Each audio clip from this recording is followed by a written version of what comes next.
you sitting comfortably? Then we'll begin.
Saturday, August 30th. Kiev's night was shattered by Russia's deadliest strike in months, a blow aimed not just at Ukraine, but at Europe itself. Zelensky said it clearly, a strike on Ukraine is a strike on Europe and a strike on Trump. And the White House, it called the attack not surprising, then pointed to Ukraine's precision strikes on oil refineries, as if dismantling war machines is equal to targeting the innocent. It isn't. One is defense, the other is terror. Peace cannot be built on false equivalence. And indifference is not neutrality, it is permission. Welcome, you're watching Ukraine Update with the Shills. I'm Slavie, your co-host. Let's say hello to the host of the Shills. Hi, Dick. How's it going today?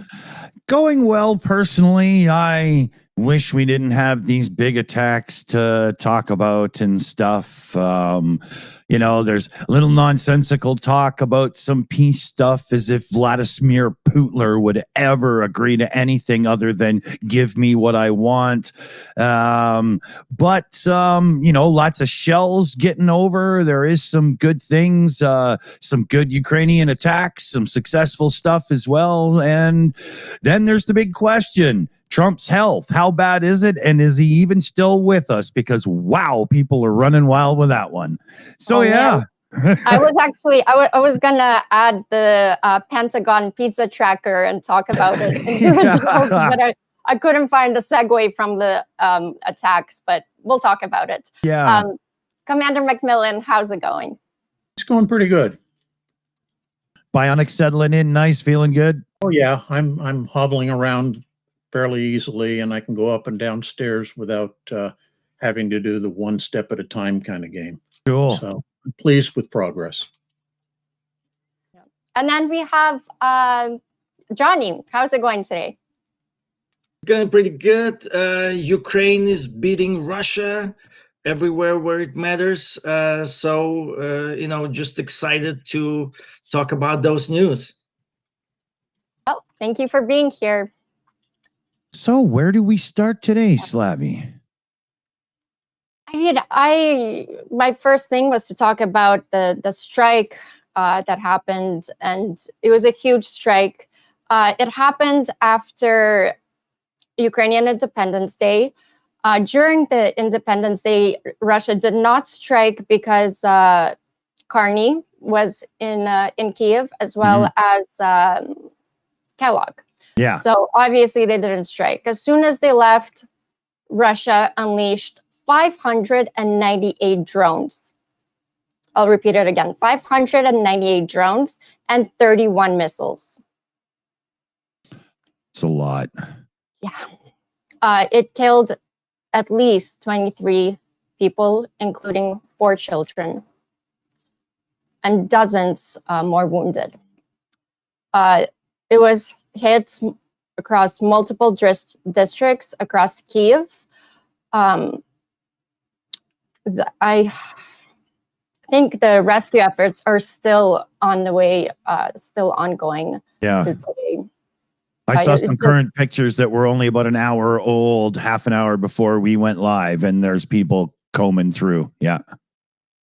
There was even a video that they caught this huge missile going into the building. And we've had images like that before, like what they did last summer when they struck the Ahmadiyat Children's Hospital. Yeah. So it was the same kind of slowed down. It's terrifying how huge these missiles are that they're launching at dawn. Yeah. No fucks given. No. And this is happening because, well, United States is letting it happen.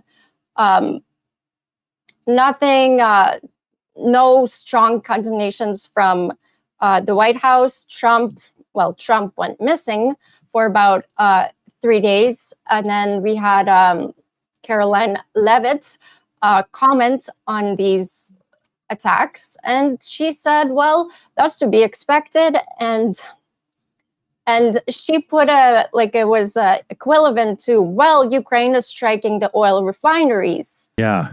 So that makes it okay for Russia to kill children. I mean, Yeah.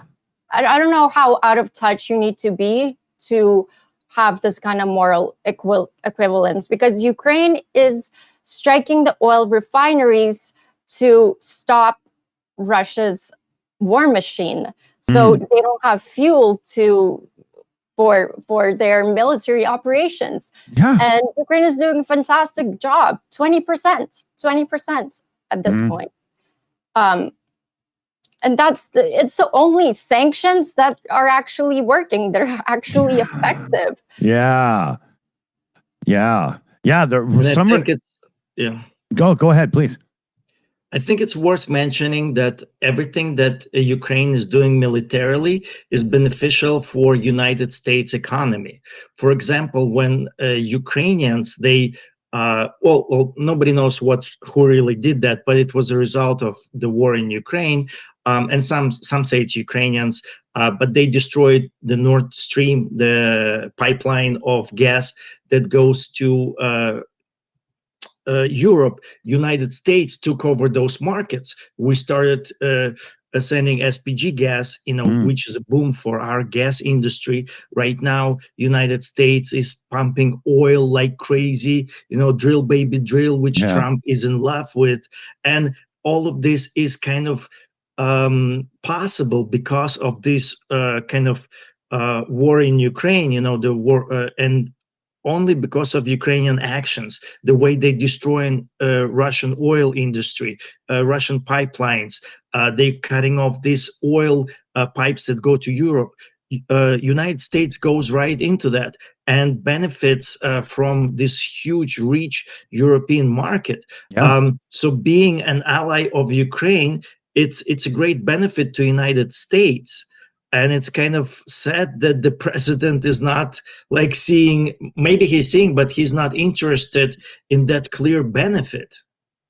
Yeah, Captain Puffy Ankles doesn't seem to see things the way other people do, Dick, the man's a graduate of the Wharton School of Economics. He's smarter in economics than any other human on the planet. That's why we're raising the tariffs, because that will hurt the other countries, not our people that are the consumers. No. Yeah. When you promised not to run this country, run his casino.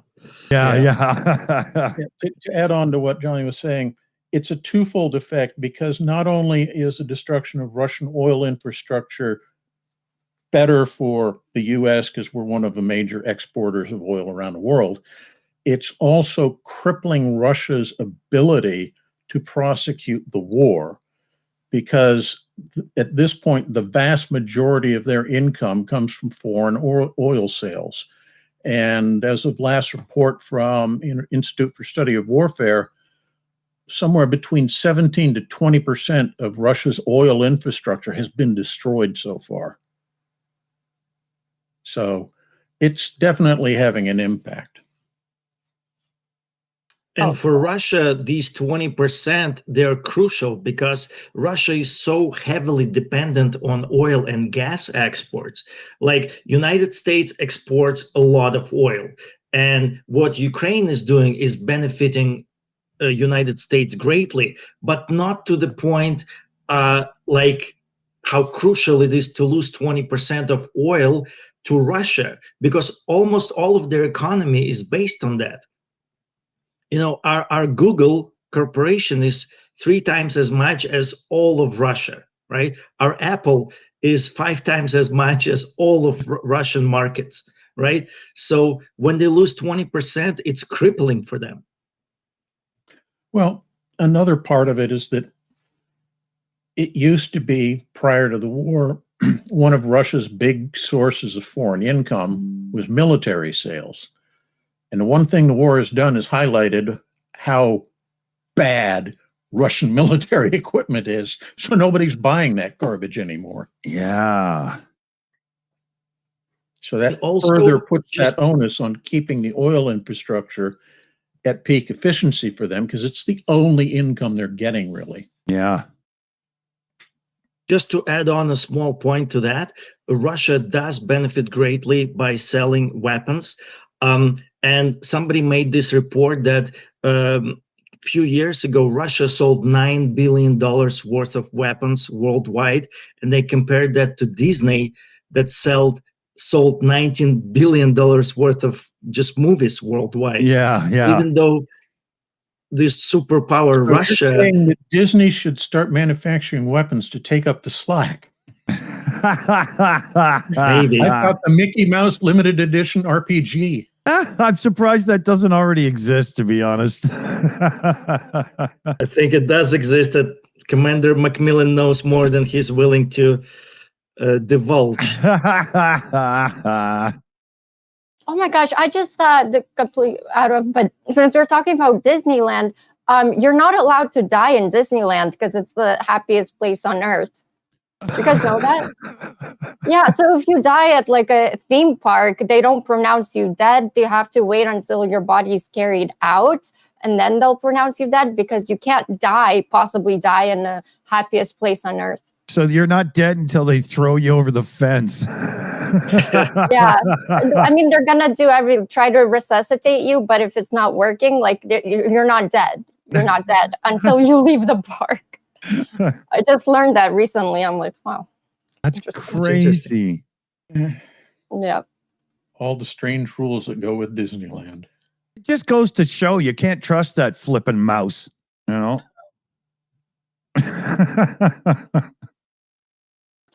Well, also, Europe got attacked during this attack as well because it was on their buildings, basically.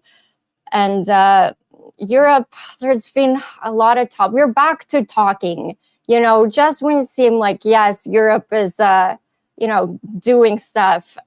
It's just all these security guarantees, which looks like they're not going to happen because Russia, surprise, surprise, is not agreeing to them.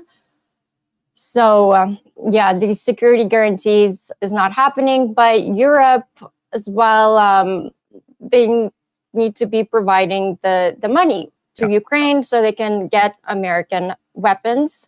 I believe Zelensky is pushing for $1 billion a month. I think Europe, I mean, they have to do this, but they're looking at to get the frozen Russian funds, which they need to start using it, because I don't know if you've passed it, but there is this cutoff, and if Europe doesn't do anything to these frozen Russian assets, they go back to Russia. Yeah. Commander, you know any details on how that all works? I am not a financial guru. I can't really tell you, but I suspect it's something in some sub clause of some law somewhere that, if the money has been impounded for this long and has not been otherwise disposed of through legal means, then it returns to the originator. Yeah. But, and for how long they've been planning, well, this money, yes, it should go to Ukraine for rebuilding efforts, but, Ukraine needs it now. United States agreed, yes, Ukraine could get weapons, Europe pays for it, but there's still these kind of dragging and talks. Yeah, I don't think it's governments that are necessarily the obstacle in the road. I suspect it's the bankers that hold the funds, because they're terrified that if they give the money over to the governments to further transfer to Ukraine, that then the Russians who put the money in the bank in the first place will sue, and the bank will be liable for all that money. Yeah, and it'll crush future things, and it takes total assets out of the balance sheet, and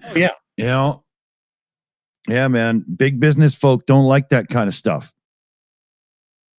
Well, either way, it shouldn't go back to Russia. I agree. Anything, Russia will most likely not even want to pay reparations. So let Russia, through frozen Russian funds, pay for, or at least start with that, for reconstruction, for the weapons that they themselves have unleashed the war. So. Yeah. And the sad part is, though, all of these huge banker international people, they might have a backbone. They might even have an opinion on all of this and so on. But the almighty dollar reigns supreme. And that is the only thing that truly counts in the end. Yep. Also, there's still, a lot of elections in Europe that are still coming up. And a lot of it is right-wing governments, and right-wing governments in Europe don't support Ukraine. Yep. And now we're seeing that this past week in Poland, the new guy that won, I forget his name, but he was about to cancel Starlink, paying for Starlink for Ukraine. Yeah. Those Poles, I don't know. Yeah. How, Yeah, they're also, because there's a large amount of Ukrainians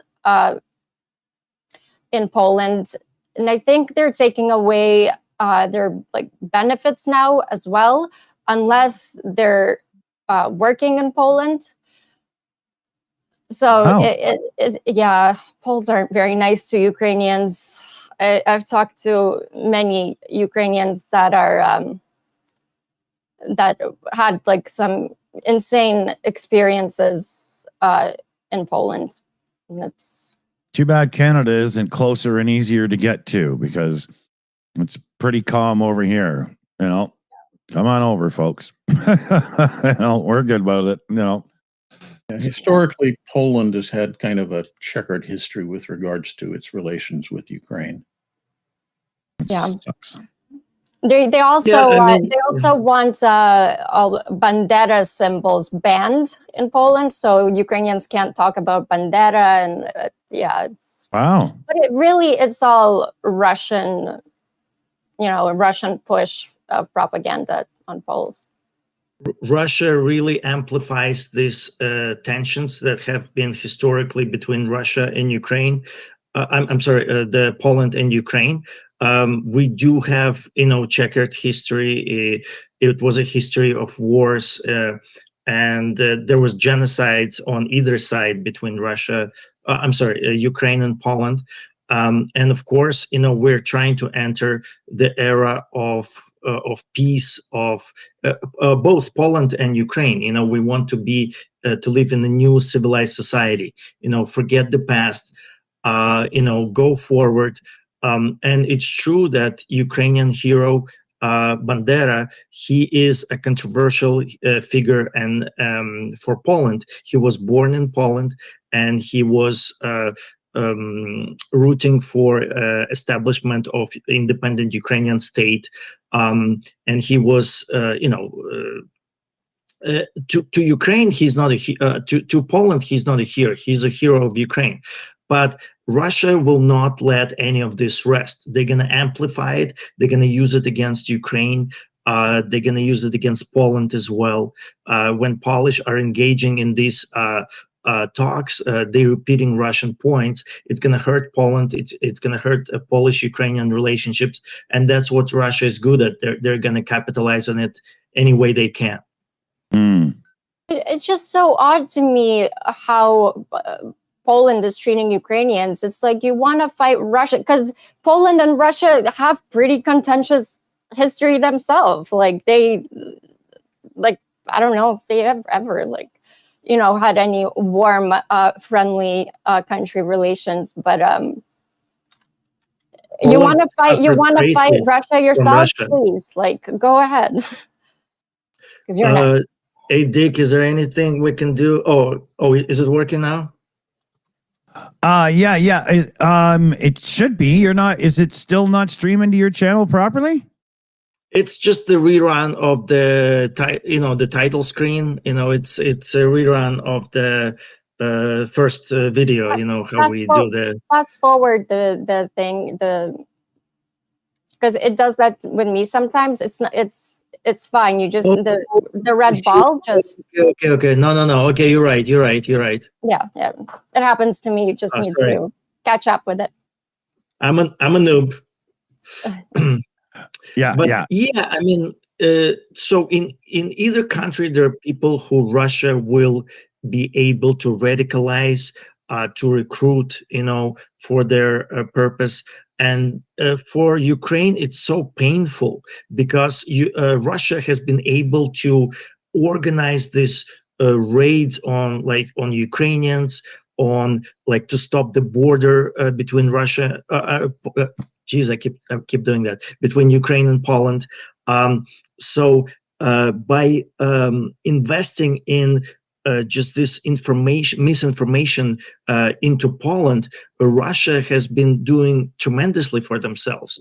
It's very good for them. So they will never stop in destroying Polish and Ukrainian relationship, friendship. They're gonna point to those painful historical events that happened between Ukraine and Poland, and they're gonna do the same, to wedge something between Ukraine and United States, as they're doing, and to keep United States busy. That's going to the different point. They're gonna wedge anything that if Russia can get United States to go to war with Canada, they will do it because it's beneficial for Russia, and they Trump has been talking about something like that, right? Yeah. About Greenland, which is a war with Europe. It's our closest ally, if I'm speaking as an American. And Ukraine is our ally, and Canada is our neighbor and ally. So that's what Russia is good at, and we have to counter that as much as we can. By the way, Ukraine is still Zelensky is pretty much the only, and Israel are the only countries that are dealing with United States right now, because many meetings they're getting canceled with Trump. Japan canceled it. Yeah.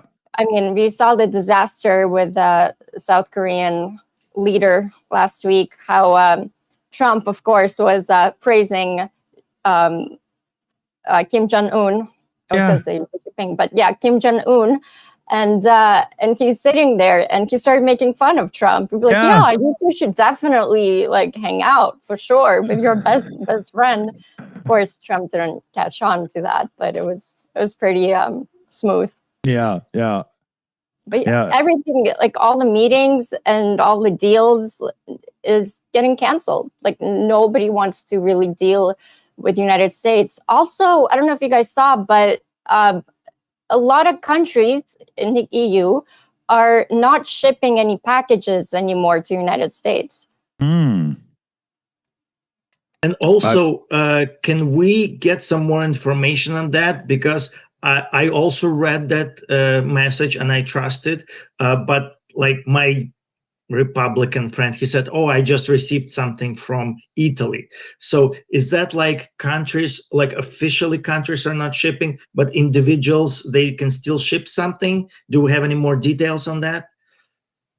Yeah, well, as I understood it, it's the companies themselves. They're just kind of like, with everything being so crazy right now, we'll just let inventories run lower. We're not going to worry about it in this moment, and which is not good, right? Yeah, a lot of it ties into the tariffs, which seem to keep changing. Yeah. Oh, the sun came up. Let's change some tariffs today. Yeah. And I think it's business interests that are very reluctant to send stuff because they have no idea what the tariff is going to be when that item arrives in the U.S. Exactly.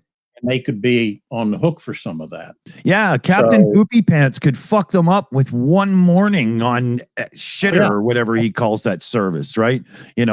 Gump Social, So, So I don't know if Italy is on that list, but now you actually have to pay a tax, because before you could ship if it was like under $800 or $600, but now you need to pay a tax no matter how much it is. Yeah. Yeah, all the small things that people buy because they're cheap and cool on Temu are about to get that fee, the tariff thing applied to them. That little exemption is gone. That'll be a big switch for a lot of people that think they need that little personal fan that takes 2 AA batteries for $6, And I'm also thinking about the long-term consequences of all this, because this is militant, aggressive behavior. Yeah. This is going into the minds of people who are living in Europe and across the world. This is how they're perceiving us right now. Yep. Americans are viewing them as not as allies, but as opponents, enemies, stuff like that. So we're just starting with this horrible administration of Trump, but the results of it are going to be heard for many years, possibly. It wasn't me in the live chat there also made a good point here. The mail services and courier people and stuff have no idea what they're supposed to do, because they could say, oh, you get $16 of import and duties, and then the package actually gets here, but they're on the hook for 37 or 44 all of a sudden, right? But they've already done take your money sign on the dotted line contract with you, so to speak, right? Exactly. And you amplify that to somebody bringing over containers or, big crates and stuff. And we're not talking about $30,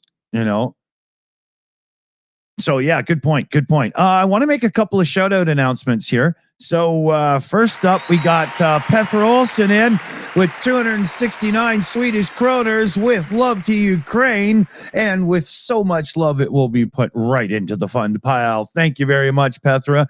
Niles Knudsen comes in and re-ups his membership. Love it, Niles. 23 months. Holy, almost a 2-year run there.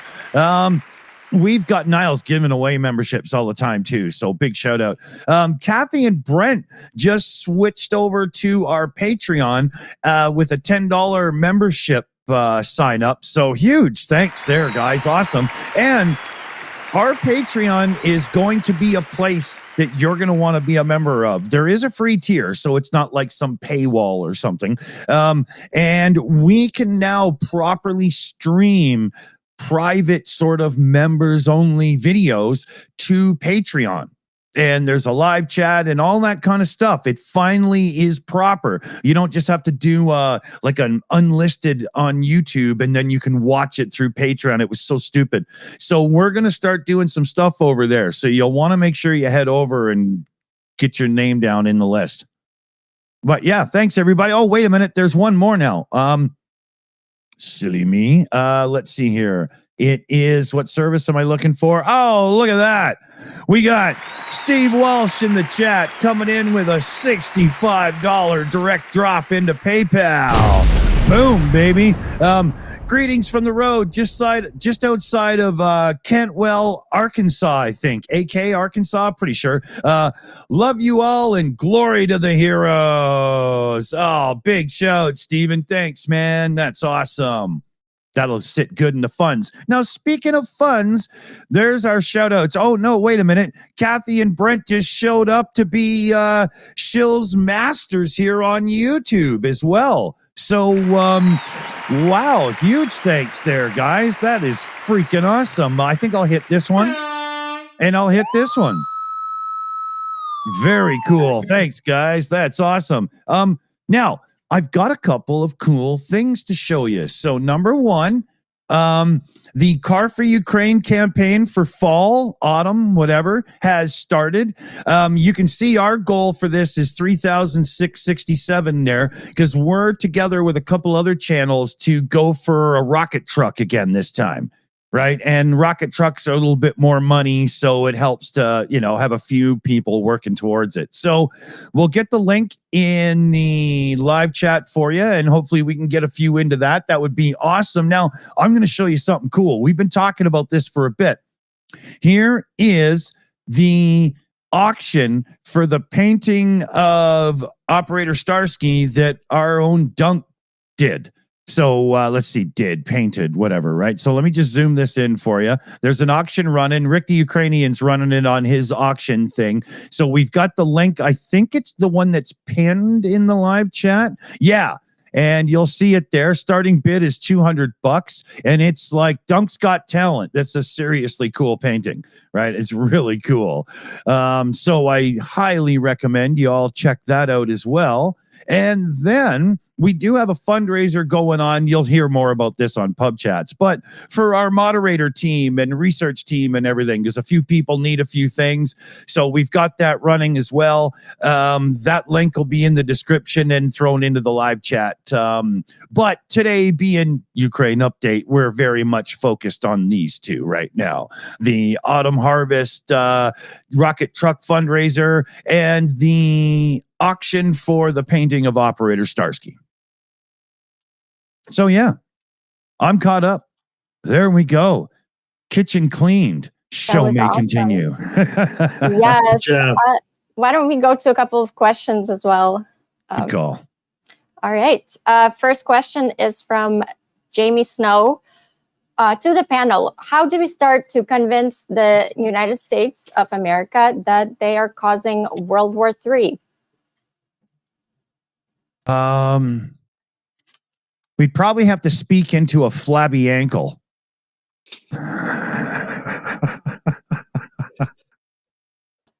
Who's going to do the honors? I just like that somebody is saying that. That's a great question, and we should repeat it. That's a good thing, good message. And it has clear parallels to the start of World War II. Many people has spoken about that. They compared these peace talks with Chamberlain when he came to Great Britain, like flapping that piece of paper, which is not as good as toilet paper of the time. And of course, it resulted in a World War II just a year later. That's all that's happening. I mean, we have historical precedent. We know exactly what's going on. Of course, Russia makes everything more interesting. They put new twists on everything, but that's why we have this meeting today. Yeah, very much so. Speaking of the twists and everything, we've got the idea for doing a little segment on this show coming up, Debunk the Funk, where we bring up a Russian propaganda video or social media post and just rip into it and have a little fun. So hopefully for all you watching, we're ready to do that next week, and we'll have a little comedic interlude, but it'll still be actually interesting and informative, but we'll, have a little fun with them too. I'm definitely excited for that segment. Then we have another question from It Wasn't Me. Why does it seem like Russia gets a veto power about European military in Ukraine? It's not like Russia asked Ukraine if they could invite North Korean soldiers into Russia. It's a good one. That's a very good point. It's been my question as well. Hmm. Why are we seeking anything, any sort of approval from Russia? We know that they're going to say no. And why is any world leader trying to talk with Russia as if they won't just lie to you and then shoot people out the back door anyway? I mean, well, in the summit, when the whole thing, when Russia lied, once again said, yeah, we're okay with Ukraine having security guarantees, but now they're saying no to anything of security guarantees. Of course, we all knew that that's exactly what they're going to do. Yeah. But I don't... No. Security guarantees are fine as long as they don't include joining NATO, signing any treaties with European countries, or stationing any NATO or European troops in Ukraine. Right. But aside from that, security guarantees are just great. Yeah. If you want to question of then what is a security guarantee? Yeah. What are they going to do? Let them put up a white picket fence? Russia is going to do whatever they want, and they're using the talks of the Russian vehicles are. That might work. Yeah. What was that, Johnny? Go ahead. Russia is using the political theater as a tool to just continue to do what they want. They're not taking any of these talks of signing documents seriously. No document signed with Russia is worth the paper that it's written on. That was the famous phrase of, I think it was Charles de Gaulle, and he said that, and basically it was at that point Russia signed, like with Europe, like 130 documents, which they went back on like 127 of them, like something like that. Like the ones that they didn't go back on are the ones that just dissolved by themselves. So when you see that, the Russia is collapsing, when they need help, they're breaking apart, they have revolutions inside of Russia. Then they're gonna go to, let's sign peace deals, let's sign this, we're trying to be good, how about you send us some food like in the 90s? I hope this time United States doesn't do that, They should send the bird flu chickens.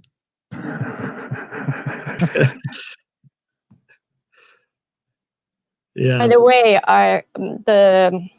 apparently experts we shouldn't listen to experts on any kind of diseases going around, according to the guy that can't, of course. The guy that bathes in poop water in creeks, has worms eating his brain, and he's like, we shouldn't listen to science. He ate a roadkill, right? And then he had a worm in his brain, which was surgically removed later. He's in charge of our health. Yeah, the CDC. How embarrassing. How dangerous. Also just recently banned the mRNA vaccines. I don't want to get into it, but good or Why bad. not? mRNA vaccine is the greatest thing. It eradicated so many diseases. We saved so many children's lives. And now this idiot with the mentality of the 16th century medieval Europe, he's pulling us into those times. And now we're afraid to talk about it because it's going to offend some anti-vaxxers, I'll just save Slavie some face and I'll say that, I'm against it. Yeah, and yet, what's next? Is this guy going to have leeches back on the market for medical use? If Joe Rogan is going to approve, then If Jenny McCarthy says that vaccines are unsafe, who am I to contradict the Playboy bunny?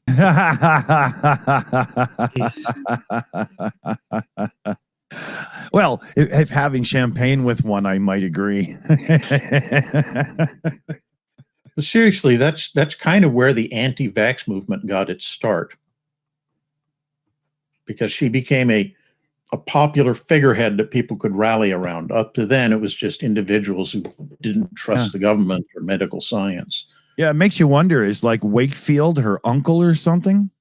Yeah, it's just like ridiculous. You know? Yeah. Questions. Yes, questions. Next question, also from It Wasn't Me, to the panel. To be fair to my Polish neighbors, maybe you want to talk about the shitter war between the Hungarian and the Polish foreign ministers, secretaries of states. I just need 1 sec, guys. Be right back. Hold on. There's a story there that I'm unaware of. Yeah, I'm trying to. Yeah, what do we know remember. about that? I'm trying to remember. I know that lately Poland has had some pretty good politicians that have been speaking really good, reasonable things, supporting Ukraine fully. And of course, unfortunately, the Hungarian leader is a Russian asset, and he's doing everything to sabotage Europe, European securities, and make sure that Russia wins this war, which is impossible, of course. Yeah, the Toad, as I like to call him, Orkman, he's been blocking everything for Ukraine. And now he's crying over the Druzhba oil pipeline, because apparently there's no other options. Yeah. Well, I think we should touch on that a little bit, because that's a great Ukrainian victory. While Trump was crying about peace, Ukraine went and destroyed the pipeline that brings oil directly to the 2 remaining Russia-friendly countries in Europe, completely cutting off those markets from Russian oil, which they should have done long ago. They should have diversified their oil markets, possibly buy from United States, make us a little bit richer and their own selves a little more secure. Instead they keep sponsoring the genocide of Ukrainians, and lo and behold, last week Ukrainians put a stop to that. So I think that's a great thing that Ukrainians did, and it was kind of satisfying to hear Orban wail and cry about that. It was fantastic watching Zelensky when he was doing his speech about it. He couldn't get through it because he kept laughing. Yeah. I wish I had it. Oh my gosh, it's hilarious. It's good to see the man laugh. And when he was talking about friendship and everything, he was like, I can't, like he couldn't get through it. It was great. Yeah. Oh, that's funny. All right. But he was also sincere, because Ukrainians do want to be friends with Hungary, with the whole Europe, with Poland. It's true. I mean, we want to be. We're trying to join European Union. We're trying to join NATO. We're being killed for that. Yeah. So it's absolutely sincere when he says, like, we want to be friends, but we're killing your oil right now, because you are actually like supporting somebody who came to kill us, and then after they kill us, they kill you. It's kind of like a non-starter. Also, Putin promised a part of Ukraine to Hungary. Yeah. True. So He also promised a part of Ukraine to Poland, which at that time Polish president, he just stood up tall and said, that's crazy. We're not going to be participating in these medieval practices. We are for the secure world, for the new world. We live in the 21st century, not in the 16th. And hats off to the Polish leader. Yeah. Yeah, that's how you're supposed to do it, I agree. yeah, absolutely. I don't know how Hungary is still in the EU, because it's the most corrupt country. They openly support Russia. Yeah, they're completely the opposite of what the whole thing is supposed to be. Yeah, I mean, I'm not sure about procedures. Has anyone ever been kicked out of the EU? Well, voluntary there was a departure. Brexit. Yeah, but that was Yeah. voluntary on the part of England. Yeah. I think the EU and NATO were very reluctant to kick anybody out because it sets a precedent that, okay, the moment we're having any kind of issues with you, we kick you out as punishment rather than negotiating. And, you know, particularly with NATO, when the whole thing is a collective security arrangement and, oh, Latvia just got attacked, kick them out of NATO so we don't have to honor our commitment. Yeah, right. You know, That's why people are very reluctant to do that. And they're hoping by keeping them in, eventually a more moderate, sensible government will come to power and everything will go back to what it should be. Yeah. Orban has been a dictator. That's the thing. I know. Hungary is not democratic anymore. And he also has full control of the media in Hungary. A true dictator, really. A toad dictator. And also, it's important to look at Hungary today as something that Russia does. Because Russia, and it doesn't matter if it's Russia, if it's Putin, if it's before Putin, Russia is good at recruiting. You know that Hungary was attacked in 1956 by Soviet Union. So the tanks of Soviet Union were there. My father, as a young 18-year-old army, he was in Hungary. You know, of course, he did not view this through the lens that we're viewing it right now. It was an invasion. Yeah. He thought like, oh, we're liberating Hungary from the oppressive, you know, capitalist, evil West, Right. you know. And then 12 years later, in 1968, Soviet Union rolled its tanks into Czechoslovakia, Czech Republic and Slovakia. And right now, all these years later, we have a president of Slovakia who is a huge supporter of Russia, just like a president of Hungary is a huge supporter of Russia, the two countries where Russia had its hold, where they brutally, just militarily invaded these countries. They recruited a bunch of people. Of course, they would, at that time, they would spread the great Russian literature. Look at, you know, Dostoevsky and like our great Russian ballet. You know, they get hooked people on all this stuff. So they're Russia sympathizers. They keep tabs on everyone who is sympathizing with Russia. They're calling that canned food. Slavie knows probably about that a lot. And they have all these canned foods all around Europe. So today it's Orban in Hungary. Today it's Fico in Slovakia. But yesterday it was a German guy. The German guy was a full Russian asset.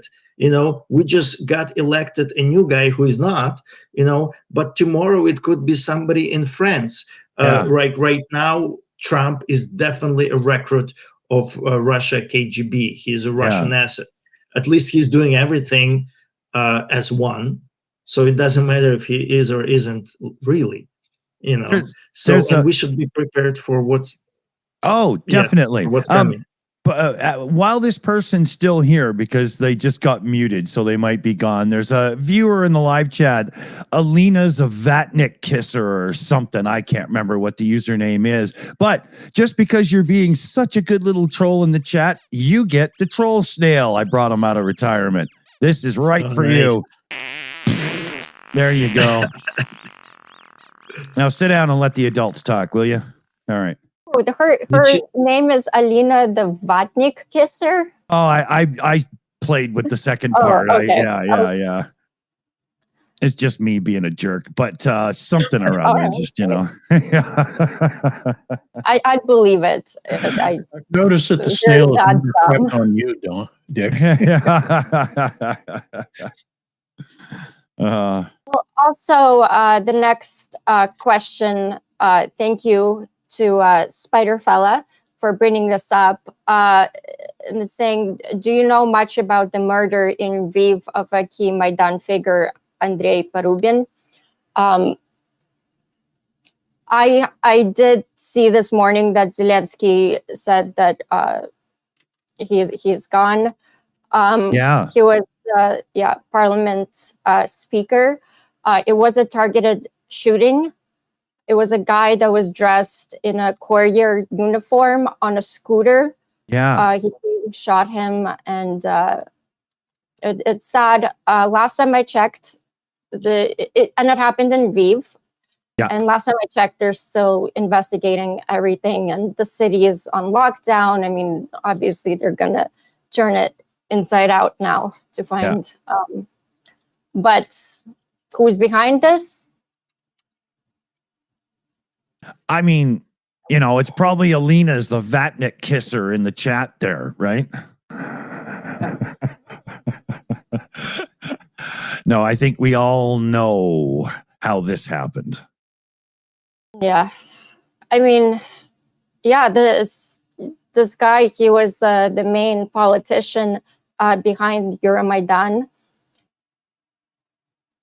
Yeah, he was. I don't know much about him, but from what I looked up on him this morning, he's done a lot of good stuff and good steps towards Ukraine. Yeah. Taking steps to being integrated into EU. Yeah. So. Yeah, very much. What I was seeing as well marks this guy out to be a good forward thinker, modern kind of leader that was very much, you know, doing the right thing and helping for the right reasons, right? Yeah, absolutely. Yeah, this is war. It's what Russia is doing. You know, it's a great example. This is a guy who is Ukrainian patriot. He cannot be recruited. He says the right things. Yeah. He calls Russia what it is, a genocidal fascist country. Mm-hmm. And he's on he's on a Russian hit list. Yeah. You know, and a lot more people are on Russian hit list. It's just Russia didn't get to them. You know, Zelensky is on Russian hit list. Lots of bloggers. Some of them already died. Some of them survived the attacks. Some of them are yet waiting. This is what's happening. This is what Russia is doing. What's crazy, this was in Lviv that they got somebody to do that. Yeah. That's very much. Yeah. There was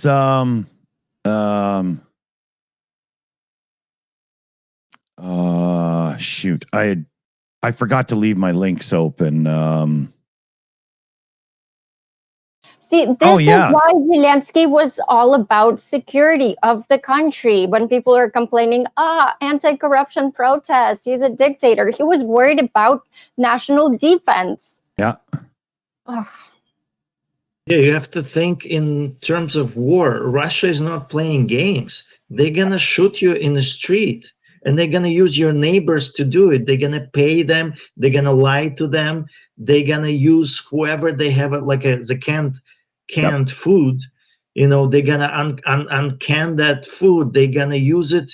They don't care about what happens to that person once they shoot, if they've been lied to, if their mother was threatened or whatever. Mm-hmm. You know, this is war. You know, you have to think about it as war. Zelensky is playing with this liberal, you know, ideas. Oh, we have a free country. We're not trying to be like, I'm not a dictator. He's doing all these steps that the rose glasses colored West sees. Oh, he's very nice, this Zelensky. I like him more than Putin.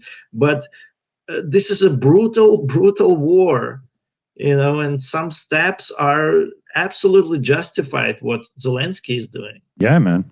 Yeah, you guys know, and the viewers, how I stood up for Zelensky when the whole anti-corruption thing was going on. I'm like, why am I the only one saying this? Like, that was wild to me, and that's why some certain Ukrainian publications really pissed me off. I was not expecting it. So we should do a little reminder here. We've got the Car for Ukraine fundraiser going. We'll get the link in the live chat here. We've also got the painting by Dunk of Operator Starsky that's being auctioned off. That's over with a link where Rick the Ukrainian does his auctions because, well, he knows what he's doing. So we got him wrapped up in it to make sure it's good. And that is the link that's also pinned at the top of our live chat as well. I do have a shout out here with UTV and Ham sending in a $5 super chat. Thank you all for having the Saturday show. Slavie, Ukraine. Here home, Slava, buddy. Oh, good shout. Thanks, man. Really cool, UTV. Also, thank you so much to SSW Customs for your super chat saying thank you, indivisible on the West Coast, USA. Yeah. West Coast. Cool. Awesome. Couldn't agree more. Time-wise, we're still pretty good. All right. I have some really good questions in chat here. Here's a question from Stephen Walsh. What does it say about humans entertaining the loser ruse? It should be very simple to defeat this menace. We're losing morality in this world. What can I say? It's defeating them would require a consensus that everybody is going to actively join the conflict. And I don't think that's likely to happen simply because, they're democratic governments and people generally don't want to get involved in a war for obvious reasons. So it's more a matter of you can send equipment and you're going to have a lot fewer objections. So I think that's the key decision. But yeah, if everybody actually stood up and NATO sent even just small contingents to assist, the war would kind of already be over, particularly because NATO would establish air supremacy over Ukraine very, very quickly. I mean, that's what I said also in the beginning. Europe is still dragging its feet. Like, I see so many people applauding Europe, like, yeah, like, you guys finally, like, waking. No. They really, it's all talk, really. Because whatever happened to, like, having backup in terms of, like, training, not on the front line, but backup. What are we waiting for? Where is this coalition of the willing? How they're not very willing now, are they? Yeah. And it's understandable. I mean, I'm not happy that it's happening that way, but to be honest, it's one of those, it's predictable that it's happening the way it is. I mean, this is Europe's war. It's on their continent. They're next. So it's better now than, was it 2, 5, 10 years? Yeah, but, and you look at the reaction in 1938 when Chamberlain gets off the airplane and is waving that little piece of paper saying, "Peace in our time." He was the hero of the hour, not just in Britain, but pretty much across Europe, because they saw that as preventing another great war from breaking out. And that was still very fresh in everyone's memory. They were terrified of the kind of casualties that resulted from a modern war like that. And we saw how well and how long that piece of paper held up. It's people engaging in wishful thinking. They don't want to look at the reality because the reality should tell them that's not going to work. The only way to stop this bully is to bash him in the nose. That's an amazing point. The way that was phrased, that's exactly what happened. Chamberlain was the hero of the hour. Oh, yeah. So, and that's exactly the problem with, like, all of the modern politics and what Russia is exploiting and using against us, because our politicians think in terms of an election cycle. They get elected, and that's what makes us weak, kind of. At least that's what the weakness that Russia is trying to expose to some benefit to them. For example, we had President Biden, and while our country was ravaged by just invasion of Russian information in cyberspace, the President Biden and the whole Democratic thing was interested in preserving a good face, that everything is fine, that they're protecting us, but they're not. They're exposing us they had to ring alarm bells. They have to say, listen, we're under attack. But that's not good for the election cycle, because the Republicans are going to step up to the plate and say, oh, listen, these Democrats are exposing us to Russian attacks. But whoever says it or doesn't say it, we are exposed to these Russian attacks. And actually, Republicans, instead of exposing them, they capitalized on them, because they are using it to their advantage. Russia is going to promote and boost anyone who is saying Russia is a friend, and they get in power over here in the United States. They also get in power all across Europe, as long as they're supporting Russian message, because Russia is going to boost them. They're going to send an army of cyber supporters. They're going to send army of likes. They're also going to personally send you money into your bank account through the companies that they're establishing over here in the United States and in Europe. Like they paid Tim Pool, Benny Johnson, all this, their channels just rose like mushrooms during rain. Let's say if Dick Dawson, promises to say one good thing about Russia a week, and he gets $100,000, like Tim Pool was being paid per week, $100,000. In 4 weeks, it's $400,000. In 2.5 months, he's a millionaire. He can invest into this channel. This channel is going to have 9 million viewers by the end of the year. You can promote each video with each small video with $1,000 budgets, and go from there. That's how easy and beneficial it is to support Russia, but it's detrimental for our survival. And that's what Russia is exploiting. And your mental health. By the way, this reminds me, there's a huge scandal going on right now from people on the left, the Democratic pro-democracy creators. Apparently, there was a group, and a few of them, smells of Russia, but a few of them started to get paid. And so then an article by this chick comes out saying she's pro, a Democrat, so she says as well. But comes out saying that, oh, they're getting paid, it's dark money. I mean, this is, it just reeks of, Russia destroying from within. Because now all the left, they're, going at each other, like, is it dark money? And so I commented, I'm like, who gives a fuck about dark money when we have fascism to worry about right now? Yeah. And when people on the right are getting Kremlin blood money, and you're talking about this dark, what the fuck is it even dark money? I don't even know. But yeah, huge scandal, and sucks. Can I tag on to that a little bit?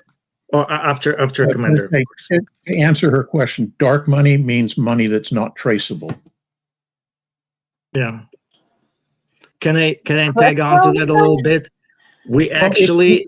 It can be crypto, or it's stuff that's routed through multiple banks in countries that have very restrictive banking laws. So like Switzerland or the Cayman Islands or whatever, where there's no way to track whose account that really is.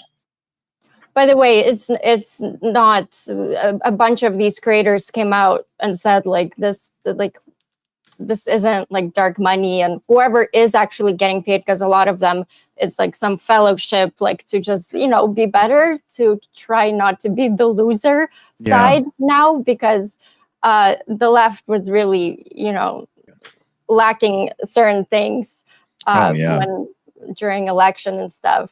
when remember the whole charts of like all the red bubbles, all the red craters, and then there's just like little dots of like the blue.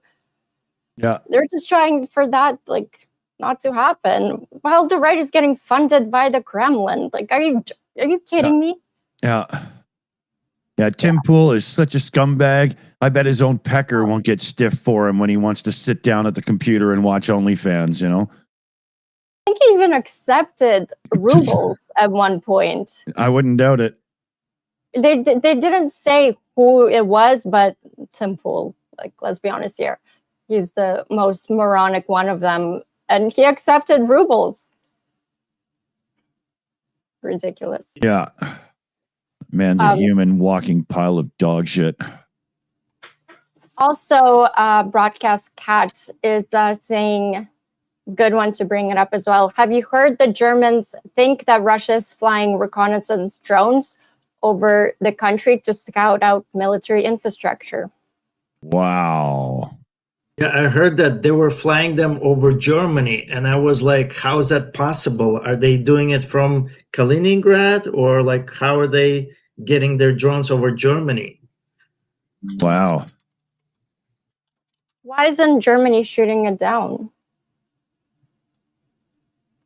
Interesting. Good question. You know, civilian population location stuff. There's got to be some restrictions on, you know, not being in wartime, shooting shit out of the sky, right? Yeah, true. But, you know, with all that great German engineering, Yeah, sure they yeah. can figure out how to. You know, Also, a NATO, American, like, Navy plane got intercepted by a Russian plane, I forget what it was, but a Russian jet over the Black Sea. oh, I didn't hear.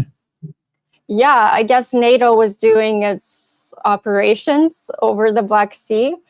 And it was the American Navy, actually. I don't know, maybe Commander McMillan, have you? Yeah, it's a standard thing that they do, which is fly patrol aircraft either in the Baltic or the Black Sea, or even, you know, up in the Pacific Ocean, the Russian Pacific coast there.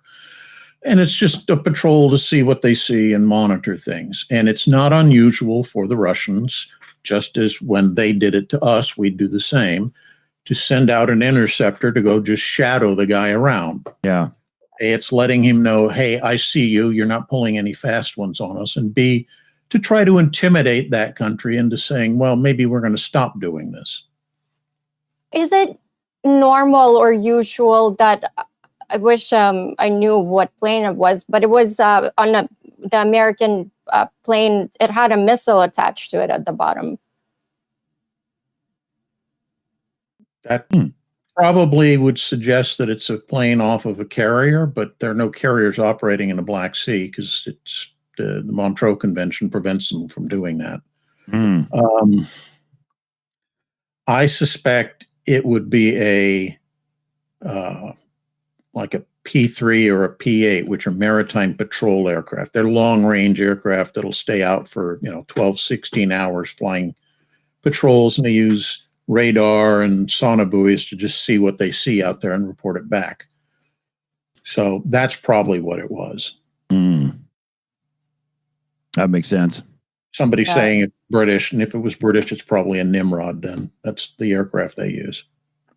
I always thought that was such a stupid name. When I was a kid, Nimrod was... mythology. Hey? It's not stupid. It's from Greek mythology.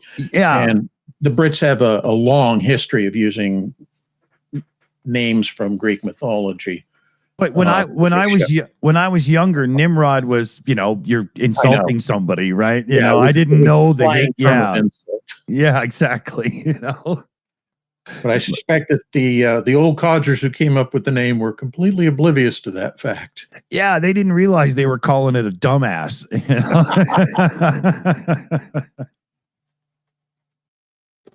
I hadn't realized they decommissioned them, Demon. Interesting.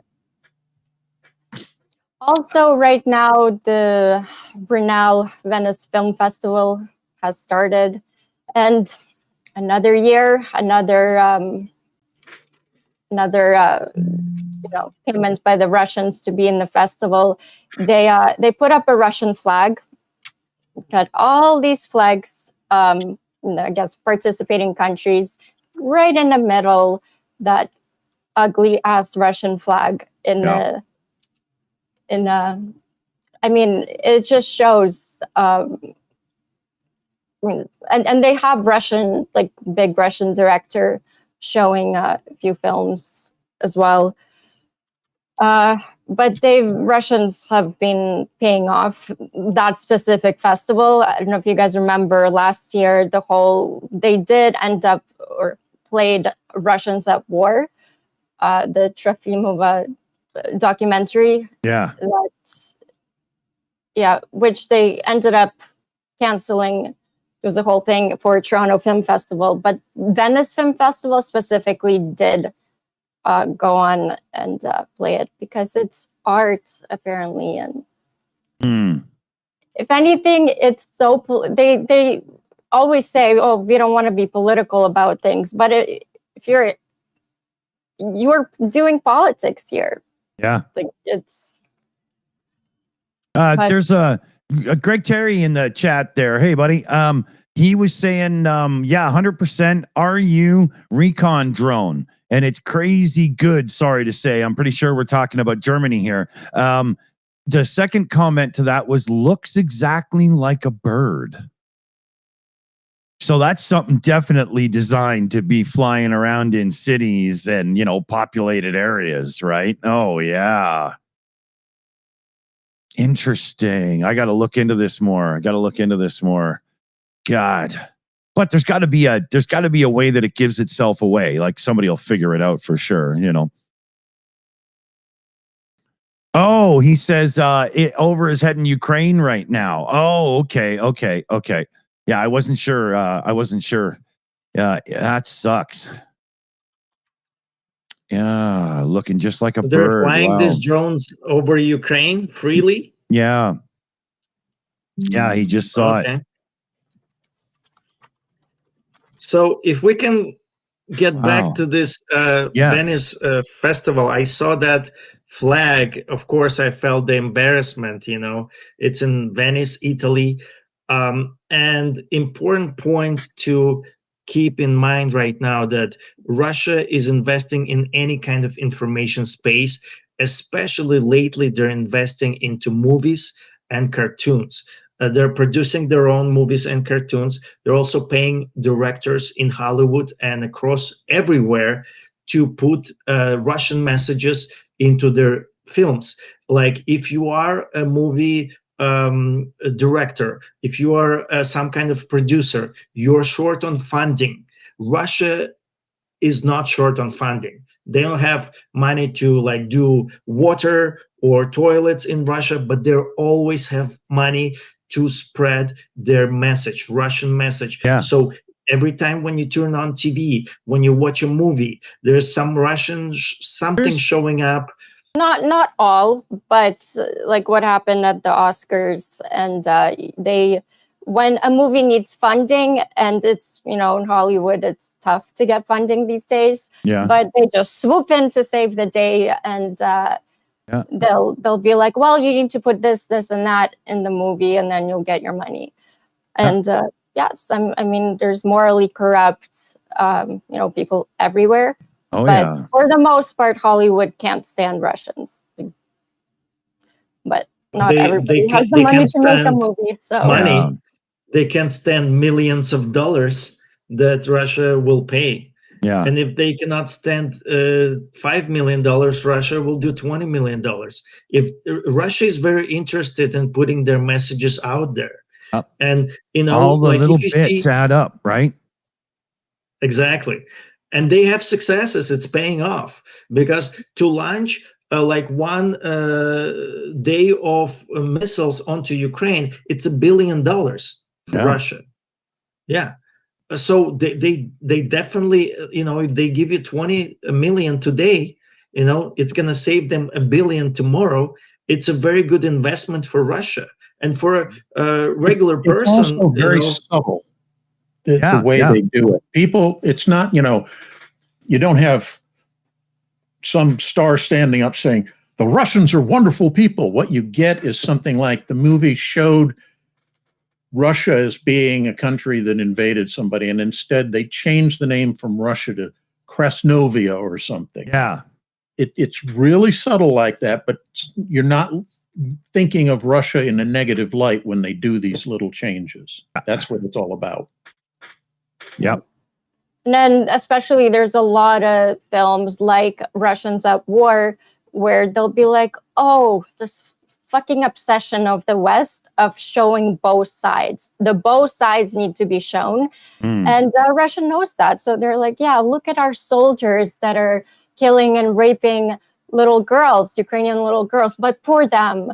Yeah. You know, we have to take a look. Why? We have to understand why they're doing it. Yeah. When they don't even know. Yeah. Yeah, I just think the stupidity of looking at both sides and having moral equivalence, it has to go, because this specific war is very black and white. It's as black as white as it gets. Yep. You know, there's no ifs, ands, or buts in it. I agree. Yeah. And also when it comes to RAPE with Russia, it's of course it's little girls, but to Russians, it's such a cultural thing.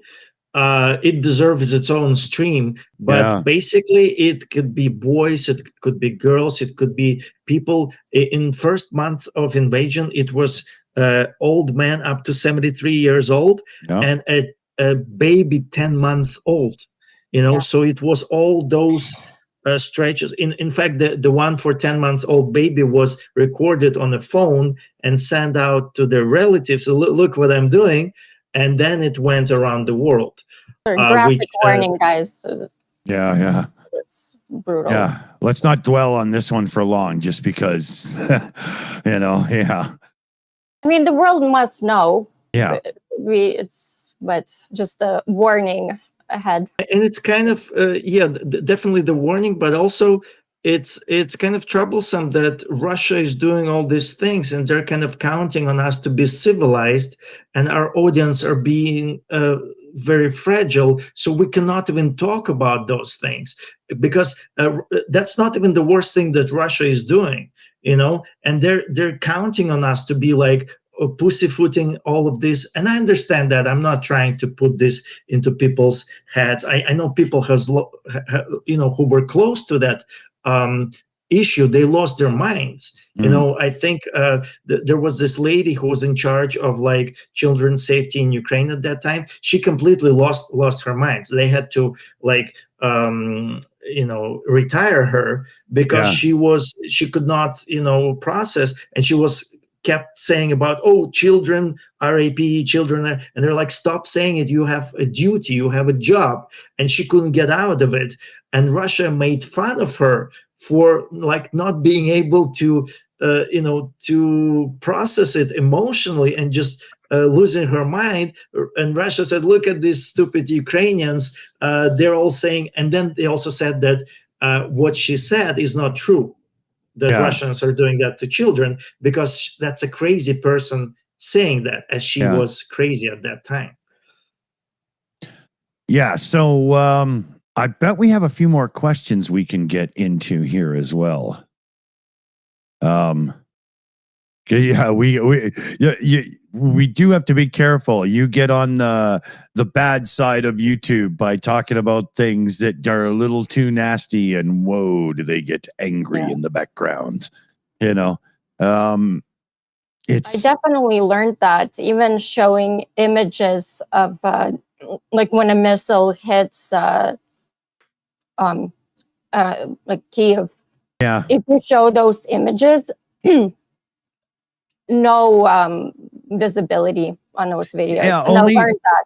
Only very few people who get it in the very beginning, as they're showing that kind of stuff, seem to be able to get away with it at all, and then everybody else who tries after gets totally stomped on for doing it. YouTube's just gotta, I guess if you get to a certain level, they're like, we're gonna let it go because of the ad revenues and stuff, or whatever it is, right? I'm sure with YouTube it always comes down to the dollars. That's how you can anticipate how they're gonna treat you, right? Yeah, absolutely. Yeah. And it's a shame. Should we go to a few questions? Yeah. All right. Got a question from Spider Fate Fella. Do you know how much? Oh, sorry, we did that one. Next one is from Commander Macmillan. I'm wondering if they will remove Trump and put Vance before the House flips, despite Vance being widely disliked. They will try to avoid that. Vance does not command the same respect with the MAGA base, and they know that. And there's a lot of concern that if you put him at the front and push Trump to the rear, that a lot of the base will simply not show up to the polls. So they're going to try to keep Trump in position as long as they can. So it literally will be a version of the old man on the, Lenin's tomb. Yeah. With a little, somebody with a little pole waving his hand back and forth. Yeah, like a bobblehead on a dashboard. Oh, yeah, absolutely. And that's the whole idea, is they will keep him going as long as they can. I mean, there have been enough incidents already with him running off at the mouth and embarrassing them and such. Yeah. And yet they keep pushing him forward because they know the cult of personality that has been built up in MAGA circles around him is the only thing that keeps the train going. Yeah, I mean, if it becomes true, Commander, that like Trump is lethally ill right now, or whatever, I don't see a way that the Republican Party can hold it together, because without that focal point, there is quite a bit of dissension in the ranks, truly. Yeah. I mean, in a lot of ways, the Republican base right now that they built the entire modern version of the GOP on is, depending on how you want to divide it, 3 or 4 different factions who in some cases hate one another more than they actually hate the Democrats. Yeah. But Trump's cult of personality has managed to keep that big blobby mass congealed around him. And if he goes away, do you think Vance has the gravitas, the following, the charisma to keep that mess together? And I don't see it. No. And I think the true powers behind the throne of the GOP, the dark money matters and everything, I think they're aware of this. And so they're going to do everything they can to keep Trump, or a semblance of Trump, in power for as long as possible. I mean, there was a movie, and I can't remember the name. Weekend at Bernie's. No. It's about just this, where the president has, some sort of stroke or something. Huh? There's Dave.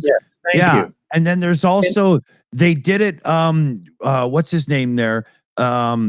There's a one where the guy's in Rio and he looks just like the president or whatever, who kicks the bucket from like the early 80s. Yeah. Yeah. And that's possibly what they will attempt to do, just to keep this rolling. They know that if they can get through the midterms, they have another 2 years to get everything done. And that's what they're trying to do, is set it up that they control the presidency, they control both chambers and the Supreme Court for another 2 years. And pretty much the entirety of the 2025 plan will be enacted by that point. Yeah. I think it's about like 80% done of the project. Oh, yeah. Yeah. It's amazing how much they've done in, 6 months, basically. Yeah. What do you think will happen? Because, I mean, constitutionally, even Vance is up. next if anything happens to Trump? Let's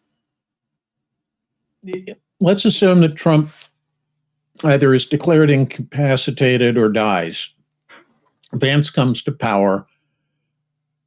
The real fight is going to be not keeping the Dems out so much as keeping the party together to hold what they have currently, I think. Yeah. The whole thing that you're seeing going on right now in Texas, for example, with the redistricting and so forth, that's all predicated on the assumption that Trump's going to be around. Mm. And by the way, here in California, we know all about it because we're also doing it to get more.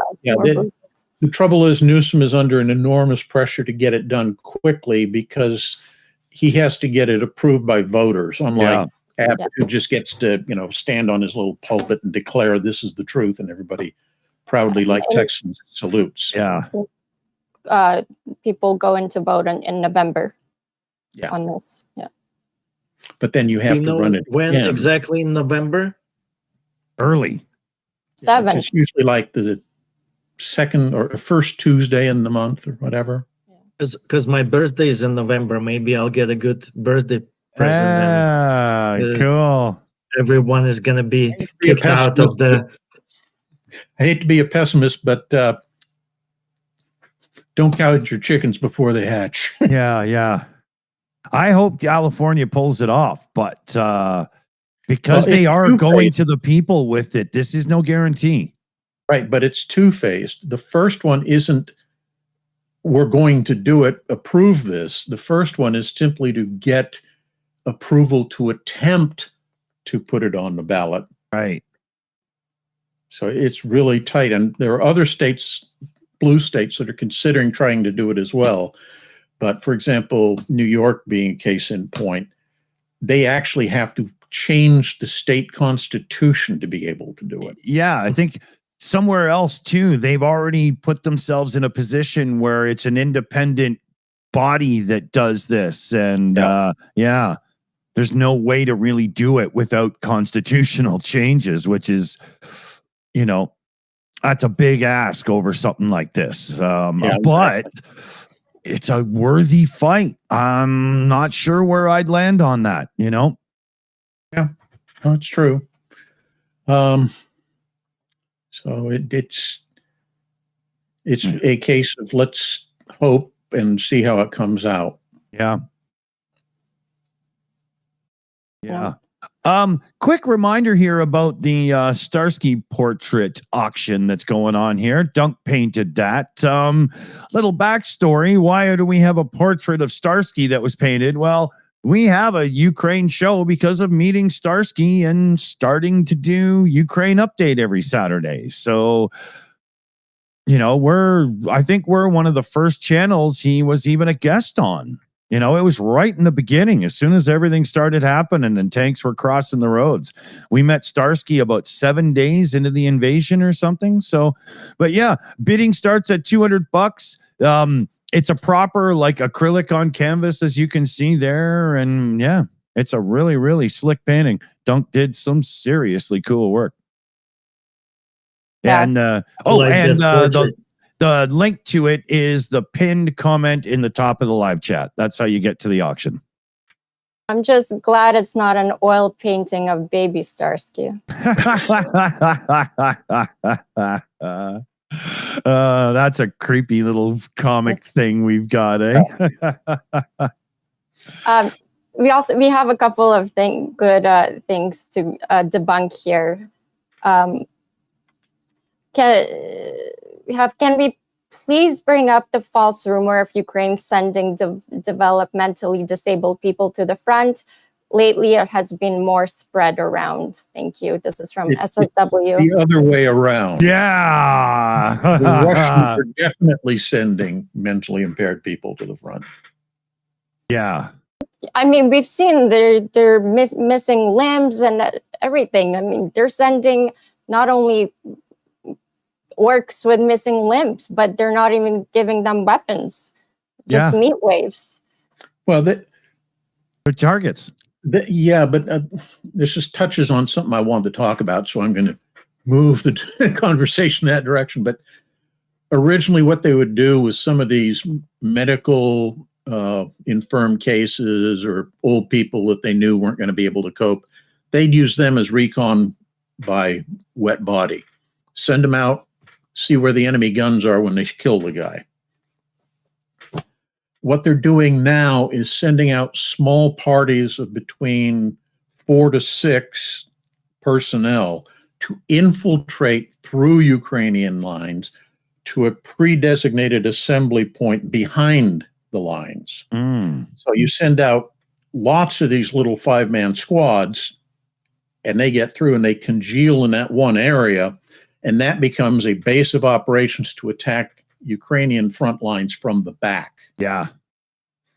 And they've had some success with it. The Ukrainians have also figured out that the way you deal with that is the moment you identify where one of these little concentrations is, you immediately counterattack because they don't have any heavy weapons or anything with them. So it's fairly easy to eliminate them. Yeah.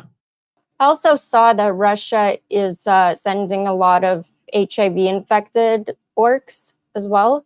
Yeah, that's what somebody was just saying in the live chat as well. You know? Yeah. And in comparison to Ukraine, but to be in Ukrainian army, you have to do a physical test. I'm certain you have to do a mental test as well. I mean, whatever. Because I remember there was a video going around by Russian propaganda about a Ukrainian disabled or mentally challenged person being on the front. But I mean, Russians, they spread these videos. And remember, anything that Russia blames Ukraine for doing, Russia is doing exactly that. 100%. An admission of guilt. Yeah, exactly. 100%. Yeah, I couldn't agree more there. Absolutely. And also, you know, all these Russians are going to the front lines willingly. They all get this huge sign-on bonuses, which is like a life-changing amount of money. All their mothers, all their wives are just, their wives are just pushing them out of the house. They say, go to the front line. You're going to be a hero.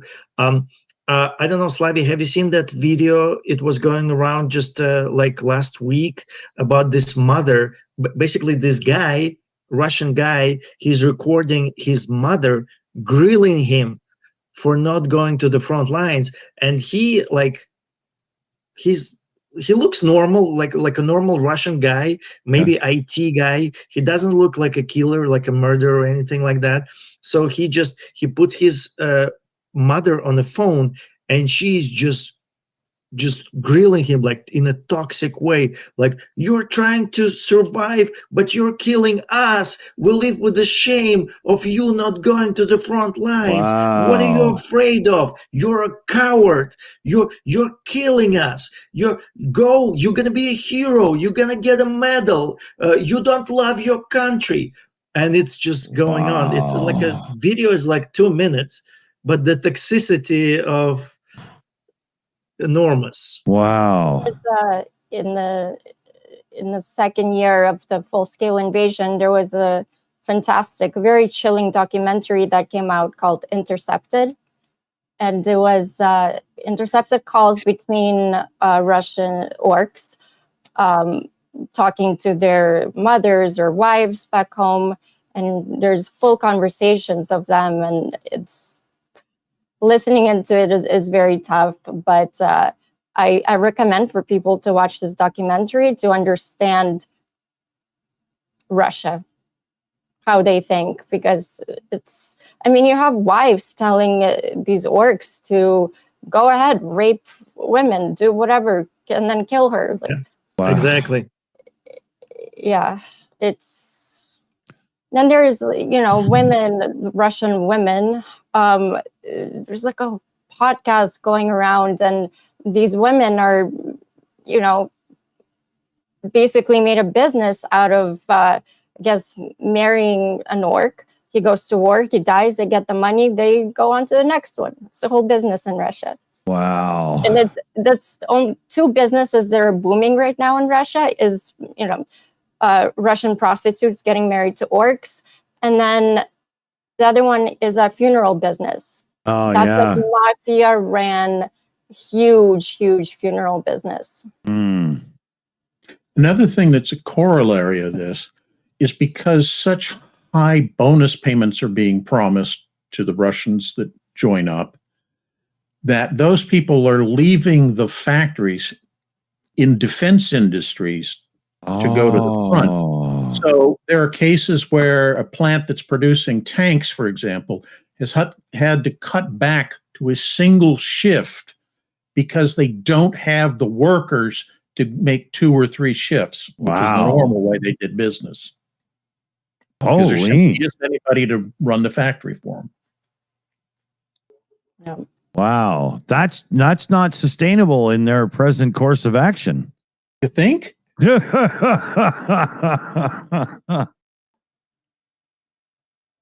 I have another Mm. question from Broadcast Cat. Guess it's to me, but we'll open it to the panel. But Russia is putting children up for adoption on a website. Is this worse or just as bad as Epstein?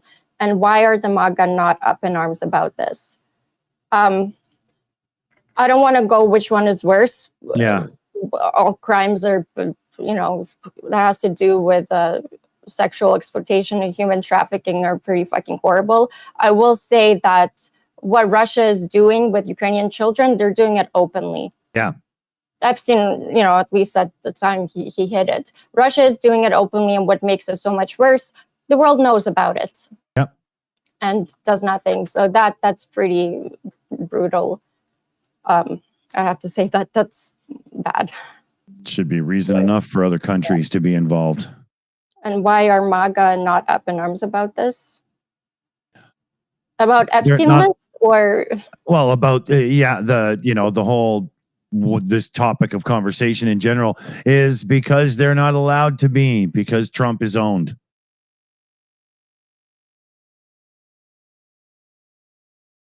Trump might as well be a Russian spy.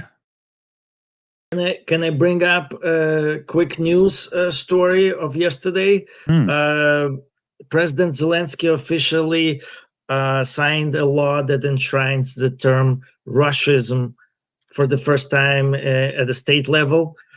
So basically, according to the official definition, it's a type of totalitarian ideology and practices underlying the regime formed in Russia, which includes Russian chauvinism, imperialism, practices of the totalitarian communist regime, and National Socialism, Nazism.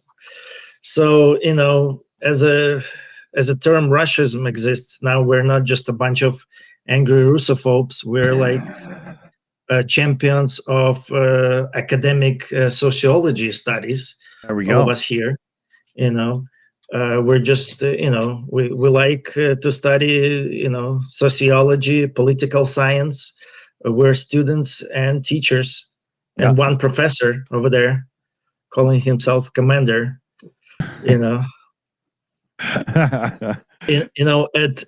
at some point, somebody's gonna outline all these tenets of Russism, and gonna go down in history. It could be any one of us.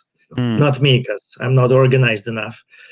But how Umberto Eco, he laid out the tenets of fascism, and that's what people, they try to see. There's 14 tenets, and Russia lines up perfectly with all of them. Yep. But of course, Russia is far more interesting and unique. The Nazis, they didn't infiltrate other governments. They didn't infiltrate. They didn't recruit as aggressively as Russia into other governments, into information spaces all around the world. So we're here dealing with a new threat that maybe, is unique in many ways, and it's worth noting that and studying it. Yeah. Just checking all the stuff in the background here. Lots to keep up on when you're running one of these shows. Thank you so much to Spider Fate Fella for a fist bump super chat. Thank you so much. Yeah. Also, Stephen Wall Thank you so much for your super chat and saying Alaska intercepted an IL-20M 3 times. Hope I'm saying that right. In the last week, had the E-3 fly over my house on Sunday. Very loud aircraft. Oh. Yeah, that's super Russian aircraft. Il-28, right? That's Il-20. 20? Yeah, that's an old bomber, old Russian bomber. I mean, Yep. Yeah, its NATO reporting name is Coot. It was a cargo airplane, basically, and it's been converted into ELINT comment intercept aircraft. It is old. I think, first seen in the mid-70s. mhm. So relatively new for them. Yeah. Yeah. You caught me with that one, you sneaky bastard. Russia is in short supply of airplanes as of lately due to some Ukrainian activity in the area. Also, I saw that Russians are, and this is a huge win as well, that there's, some Kremlin analysts finally admitted that Russia is in recession and Russia hides everything. So for these guys to say, yeah, we're in recession, things must be really fucking bad. Mm. And I also want to be very cautious with this because, I just don't trust Russia when they divulge that information. It could be information tactic on their part, to kind of make us lower the guard, or to expect that they fall apart anytime soon. That could be something to look out for as well. Yeah. Yeah. I think Russia is like, oh, poor us, cry wolf, lift the sanctions now. They cry wolf a lot, Yes. as we know. That's one of their tactics. And only because it's working. Yeah. Last is saying, what are the odds Trump is hiding because his spies were outed in Denmark? Oh, yeah. Gabbard there and that big screw up. Yes. She, by the way, the skunk, she outed, I have no other name for her. She outed one of the CIA spies who was doing an operation in Russia. Yeah. We should call her Pepe Le Pew, That's cute. That's true. Okay. No. Yeah. Call her the female Aldrich Ames. Now, that's the level of treason that she's engaged in. Yeah. I totally believe that she is a Kremlin plant. Like there's 100%. Yeah. Trump was told he had to bring her in. I followed her the whole thing because it just got onto my radar. She was a Democratic something in Hawaii, because Hawaii is like super Democratic. It's almost as like California. And basically she started saying Russian propaganda. And sometimes you can get mixed up in the information. There's so much going on, and you can just repeat Russian propaganda. But Russian propaganda is very particular because it's on a timeline. You have to start saying certain things at a certain time, and then you have to stop saying them at a certain time. For example, Tulsi Gabbard, she was speaking about biolabs. So at the first days of invasion, Russia said there's like biolabs. And she was saying that, but as soon as Russia captured all those cities, they could present the pictures of biolabs and say, look, these are the biolabs. So Russians don't do that. They just stop saying that and continue with the next propaganda point. And as soon as they stopped, Tulsi Gabbard stopped. and she started with the next propaganda. So those was very particular and peculiar for me. Yeah. Instead of admitting, oh, maybe I got fooled, there's no biolabs. Can you show us the pictures of biolabs? She just on the dot, just like a Russian paid actor. Yeah. She flipped. So at that point, I started noticing her, and I'm like, no way she's not paid by Russia unless she's stupid, because Russia will pay for that stuff. Yeah. Yeah, She'd be dumb enough to do it for free, right? yeah. So Many of them are. True. Yeah, her questionable political activities go back quite a ways. Her family were really big in some sort of religious cult sort of thing. And when they got hit with injunctions and such over that money started to dry up. And about the same time, you start seeing these pro-Russian things coming out of her. So wow. Changing one cash flow line into another. Yeah, exactly. We're running up on our time limit here rapidly. So we got a direct Ko-Fi shout out there from Johnny C in the chat. From days gone by. Slava Ukraine, Slava hero, or Heroam Slava. I'm sorry there. And $25 direct shout too. So into the pile it goes. Thank you there, Johnny. Very, very, very much. And I think I am caught up. So we should probably kick into our wrap up so we can get our 2 p.m. Pacific time limit in. I know both Commander and I have to be done right at 2. All right. Well, why don't we start with our final thoughts, Johnny? Anything you'd like to close with, and where can people find you, your channel, or wherever?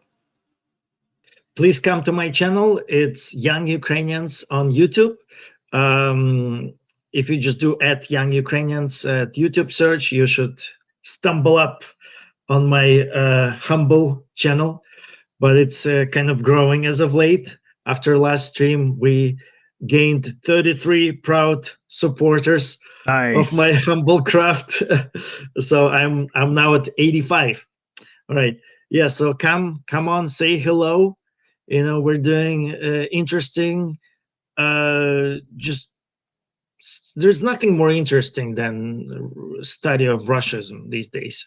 So come, enjoy yourself, get your views be heard and repeated, and let's do this together. We have a war to win. Yeah.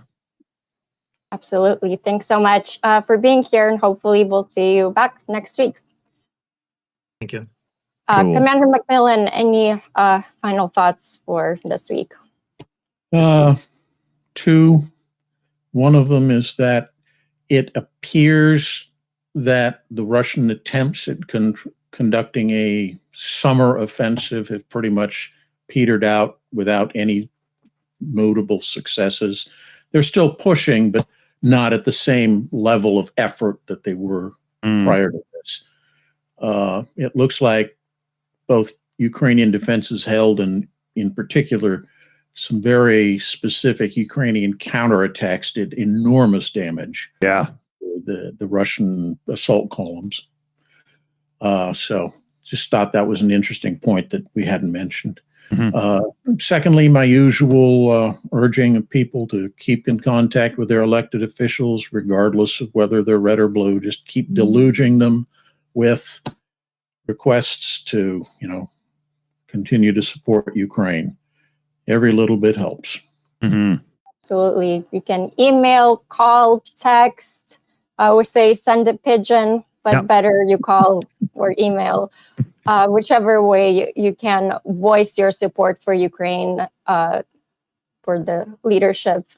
Please do so. Yeah. Even if they're blue and already support Ukraine, call anyway. Yeah. That's very, very important. Exactly. So. Yeah, we'll give a big shout out to the team here on the Shills account. We got Mexi Girl today. We've got Annette, Shayna Caldwell, PJ CNet, Carpazian, the AI Alchemist, Chris Lunday, Jose C, Liam Wakefield, and Super Chat Matt. Huge thanks to the team. Huge thanks to everybody for watching and supporting and stuff. Click those support links, make a donation, and make a difference in the fight against orcism and pure human scum. What do you think, Slavie? Yeah, that was great. Should I do my closing or Yes. 30 seconds? Okay. I was like, do we need to go now? Yeah, no, go. Yeah, I'd like to, of course, thank you to the panel for being here. Thank you to our mods on all the channels. Thank you, Annette, for helping out with the questions today. Thank you to the background crew, and thank you to everyone watching across all our channels. Also, when you donate to Ukraine, you're not giving charity, you're investing in the only future where freedom survives.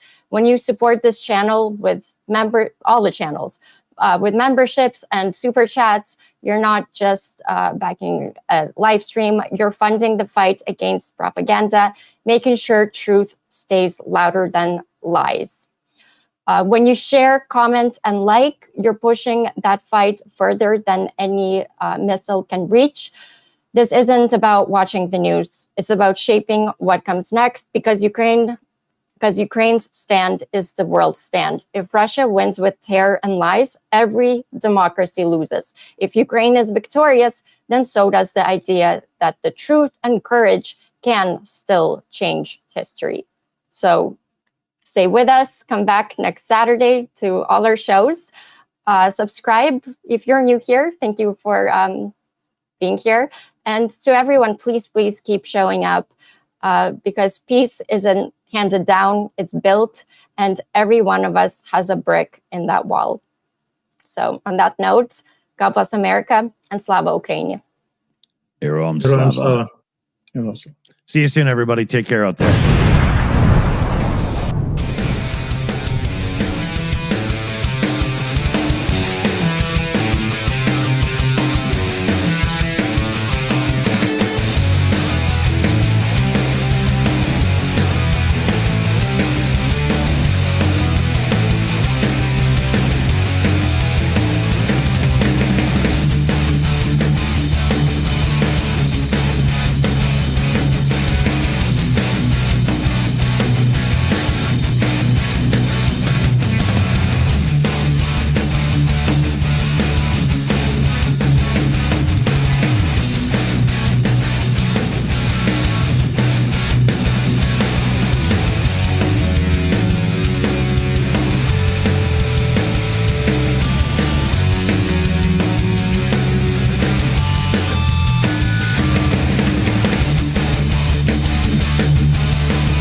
It's over.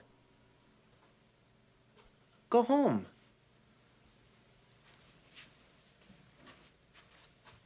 Go.